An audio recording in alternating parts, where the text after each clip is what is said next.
নমস্কার বন্ধুরা, গপ্প হট বাই শ্রীতে আপনাদের স্বাগত। বাংলা সাহিত্যের আনাচে কানাচে ছড়িয়ে আছে নানান মণিমুক্ত। আমি শ্রী আপনাদের সামনে নিয়ে আসবো সেই সব অমূল্য রতন।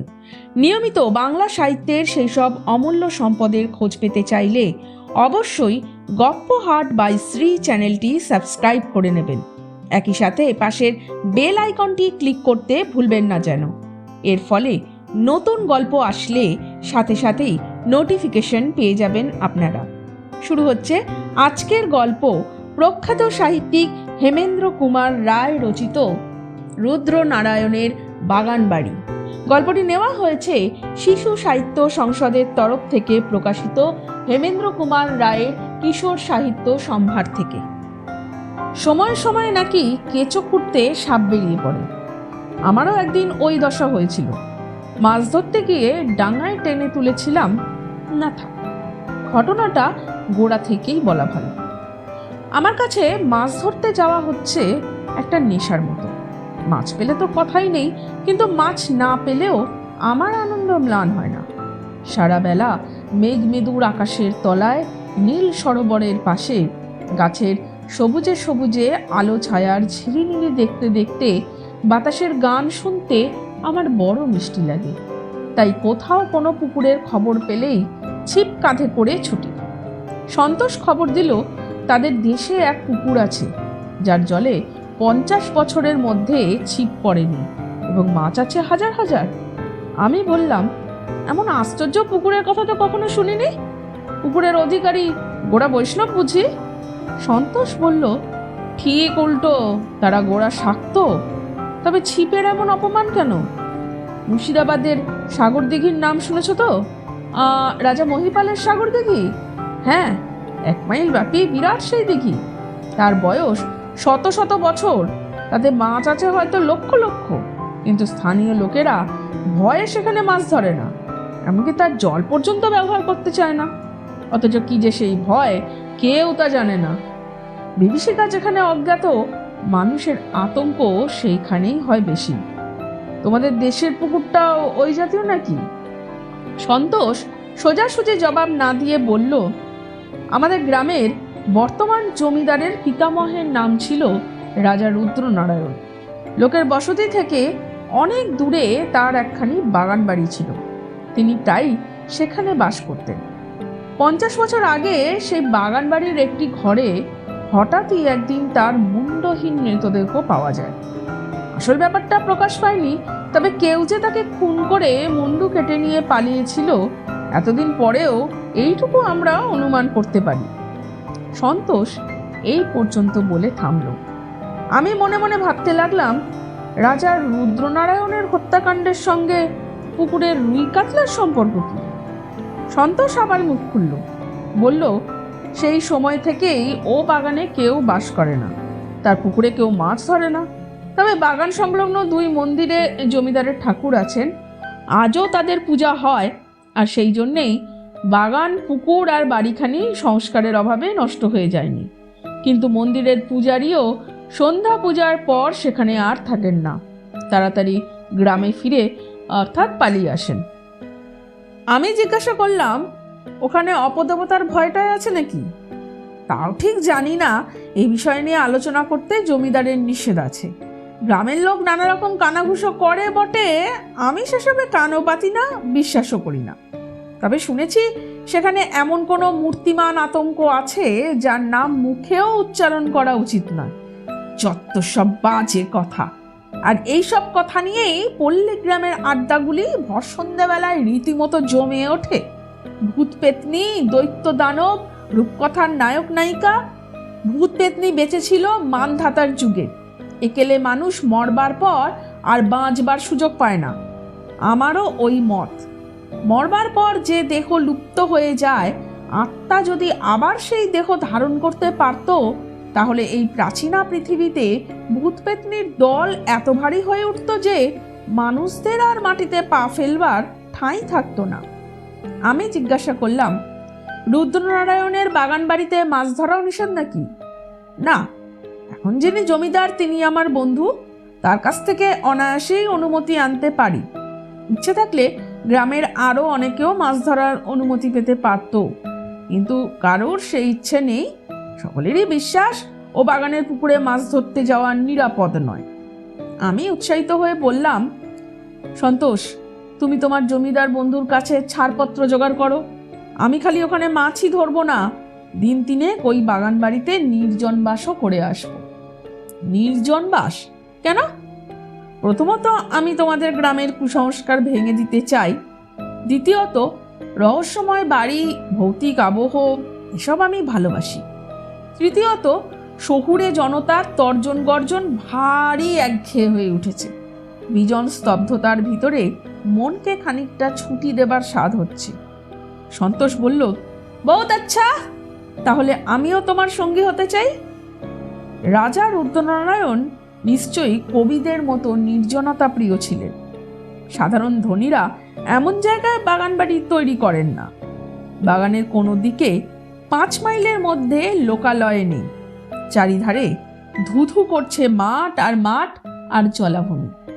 কিন্তু বাগানখানি যে চমৎকার ছিল, বহুকাল পরে আজও তা বোঝা যায়। পুকুরের জলও এখনো পরিষ্কার আছে। তার কারণ শুনলাম মন্দিরবাসী 2 পাষাণ দেবতার দয়া। পুকুরের জল তাদের নিত্য পূজার কাজে লাগে, তাই নিয়মিতভাবে তার পঙ্কোদ্ধার হয়। বাড়িখানিও শুনলাম রুদ্র নারায়ণের যুগে যেমন ছিল প্রায় সেইভাবেই আছে। বর্তমান জমিদার তার পিতামহের প্রিয় আমোদ ভবনটিকে একেবারে হতশ্রী হতে দেননি। মাঝে মাঝে তার ভিতরে বাহিরে যে মার্জনা কার্য হয়েছে, এটাও আন্দাজ করতে পারলাম। মানুষ হচ্ছে গৃহের আত্মা। পরিত্যক্ত বাড়ি দেখলেই আমার মনে হয় আত্মাহীন। এ বাড়িখানাকে তেমন বোধ হলো না। মনে হলো এখনো তার প্রত্যেকটি ইট প্রাণের হিল্লোলে জীবন্ত, যেন এখনো তার ঘরে ঘরে বাজছে নীরব চরণধ্বনি। বললাম, সন্তোষ, এ বাড়িতে ভুতুড়ে কোনো লক্ষণই নেই। দোতলার ওই কোণের ঘরটির দক্ষিণ খোলা, ওই ঘরেই আমরা আশ্রয় নেব। সন্তোষ মাথা নেড়ে বলল, অসম্ভব। ওই ঘরেই রাজা রুদ্রনারায়ণের মুন্ডহীন দেহ পাওয়া গিয়েছিল। ও ঘর তালাবন্ধ, কারোর প্রবেশ অধিকার নেই।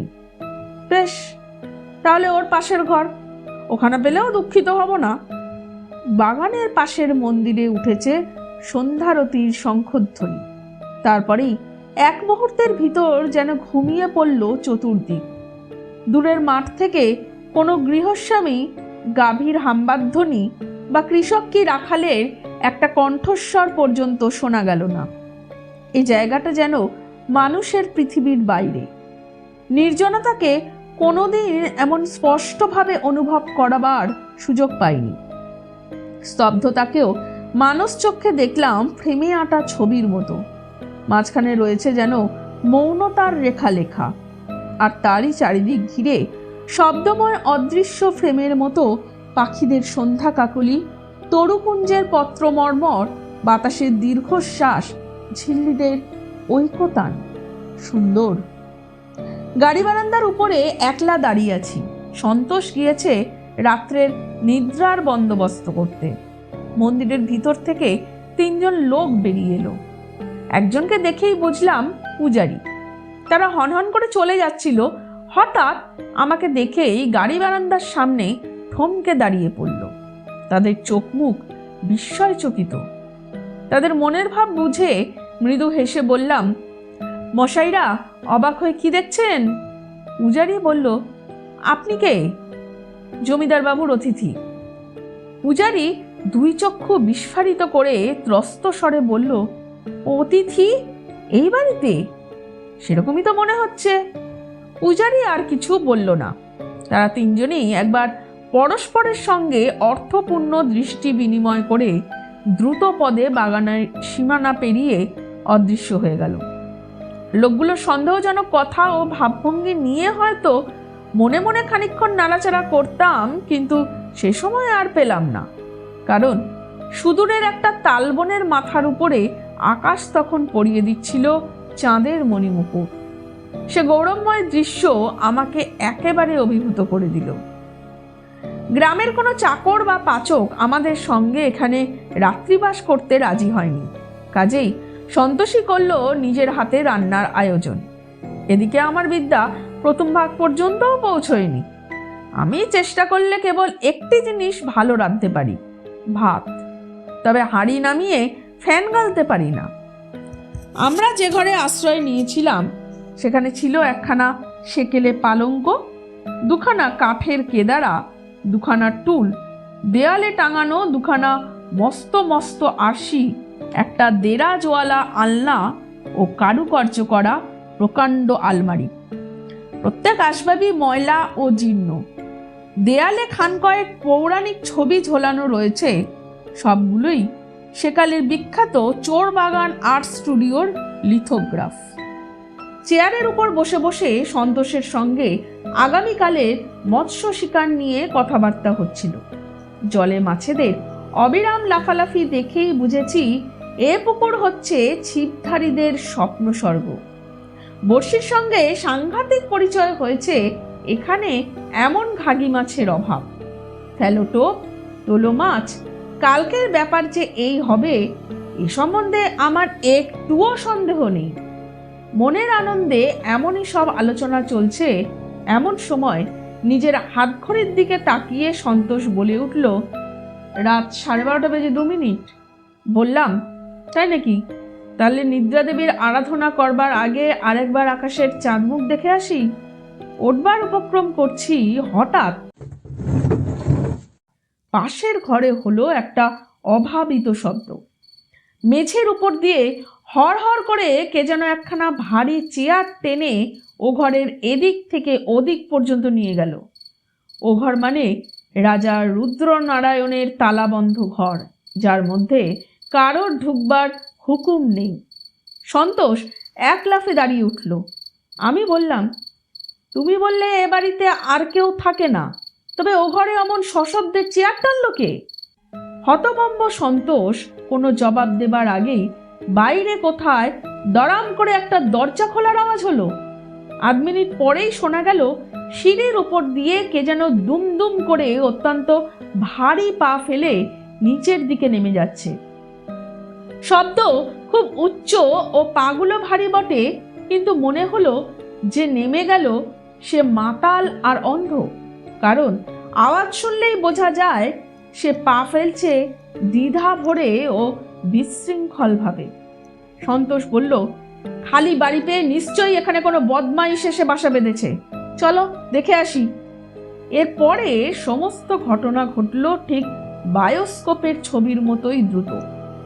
ঘরের কোণ থেকে আমার মোটা লাঠিগাছা তুলে নিয়ে সন্তোষের সঙ্গে আমি তাড়াতাড়ি বেরিয়ে পড়লাম। নিচে নেমে গিয়ে দেখি বাড়ির সদর দরজা খোলা, অথচ এ দরজা আমি আজ নিজের হাতেই বন্ধ করে তবে উপরে গিয়েছি। কিন্তু বাগানে বেরিয়ে দেখি কেউ কোথাও নেই। কাছাকাছি এমন কোনো ঝোপঝাপও দেখলাম না যার ভিতরে বা আড়ালে কেউ লুকিয়ে থাকতে পারে। পূর্ণিমার চাঁদের আলোয় চারিদিক ধপধপ করছে। ঘাস বিছানায় একটা পাখি বা বিড়াল পর্যন্ত থাকলেও নজর এড়াতে পারবে না। তবে বাড়ির উপর থেকে এইমাত্র যে সশব্দে নেমে এসেছে, এর মধ্যে সে কোথায় গিয়ে গা ঢাকা দিলে? সবিস্ময় এদিক ওদিক চাইতে চাইতে নজর পড়ল পুকুরের দিকে।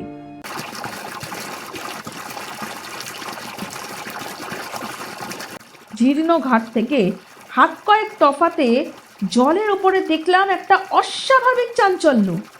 জল যেন ছটফট করে চারিদিকে ছুঁড়ে ফেলছে ছিন্ন ভিন্ন চাঁদের কিরণ। কোনো মস্ত মাছও ঘাই মেরে জল অমন তোলপাড় করে তুলতে পারে না। পুকুরের বুকে ক্রমেই বৃহত্তর হয়ে চারিদিকে ছড়িয়ে পড়ছে জ্যোৎস্না মাখা জলচক্রের পর জলচক্র। সন্তোষও দেখতে পেল।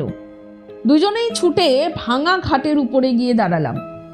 প্রথমটা আর কিছুই দেখতে পেলাম না, তারপর আচম্বিতে ভেসে উঠল মানুষের দুখানা হাত, যেন কোনো জলমগ্ন লোক তলিয়ে যাবার আগে অসহায়ভাবে 2 হাত উপরে তুলে প্রাণ বাঁচাবার ব্যর্থ চেষ্টা করছে। দ্রুত পদে ঘাট দিয়ে নেমে গেলাম জলের ভিতরে। ক্রমে আমার বুকের উপরে জল উঠল। আমি সাঁতার জানি না, আমার পক্ষে এর থেকে বেশি এগিয়ে যাওয়া অসম্ভব। ব্যাকুল হাত দুখানা জেগে আছে তখনও জলের উপরে, যেন তারা কোনো অবলম্বন খুঁজছে। হাত দুখানা হঠাৎ অদৃশ্য হলো। ভাবলাম লোকটা বোধহয় একেবারেই তলিয়ে গেল। কিংকর্তব্য বিমনের মতো দাঁড়িয়ে আছি, হঠাৎ দেখি হাত দুখানা একেবারে আমার কাছে এসে ভেসে উঠেছে। দুই হাতের দুই মুঠো একবার খুলছে, একবার বন্ধ হচ্ছে, যেন তারা আর কিছু না পেয়ে শূন্যতাকেই ধরবার চেষ্টা করছে। আমার হাতে ছিল লাঠি। তাড়াতাড়ি লাঠিখানা এগিয়ে দিলাম এবং সঙ্গে সঙ্গে অনুভব করলাম আমার লাঠি ধরে জলের ভিতর থেকে কে যেন সজোরে টান মারছে, প্রচণ্ড টান। সে বিষম টান আমি সামলাতে পারলাম না। আরও খানিকটা এগিয়ে গেলাম এবং জল উঠল প্রায় আমার গলার উপরে। নিজে প্রাণ বাঁচাবার জন্য হাতের লাঠি ত্যাগ করবার উপক্রম করছি, এমন সময় পিছন থেকে সন্তোষ এসে আমাকে দুই হাতে প্রাণপণে জড়িয়ে ধরল। তারপরে আমাকে যত জোরে পারে টানতে টানতে সিঁড়ির উপর দিকে নিয়ে চলল এবং সঙ্গে সঙ্গে আমার লাঠির অন্য প্রান্ত ধরে জল থেকে ঘাটের উপরে টলতে টলতে এসে উঠল আর এক মনুষ্যমূর্তি। নিরাপদ স্থানে উঠে হাঁপাতে হাঁপাতে বললাম, সন্তোষ, ভয় নেই, আমার কিছু হয়নি, কিন্তু ওই লোকটিকে দেখো, ওর অবস্থা বোধহয় শোচনীয়। মূর্তিটা তখন ঘাটের উপর ধাপে এসে লম্বা হয়ে শুয়েছিল। সন্তোষ এগিয়ে এসে তার উপরে হুমড়ি খেয়ে পড়ল এবং পর মুহূর্তেই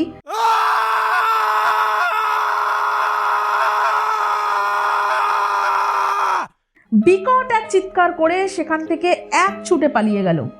সেরকম প্রচণ্ড চিৎকার জীবনে আমি কখনো শুনিনি। আমার সর্বাঙ্গ হয়ে উঠল রোমাঞ্চিত। বিদ্যুৎ আহতের মতন আমি উঠে বসলাম এবং তারপরেই স্তম্ভিত নেত্রে দেখলাম ঘাটের উপর শায়িত এক আড়ষ্ট নিশ্চেষ্ট দেহ। তার হাত আছে, পা আছে এবং অন্যান্য অঙ্গ প্রত্যঙ্গ সব আছে, কিন্তু স্কন্ধের উপর নেই কেবল তার মুন্ডু। সে হচ্ছে কবন্ধ। শেষ হলো আজকের গল্প। গল্পটি কেমন লাগলো তা আপনারা কমেন্ট করে জানান বন্ধুরা। পাশাপাশি গল্পটি ভালো লাগলে অবশ্যই লাইক ও শেয়ার করে দেবেন। আজ তাহলে এই পর্যন্তই। আবার আসবো আমি নতুন গল্প নিয়ে আগামী সোমবার ঠিক রাত 9টায়।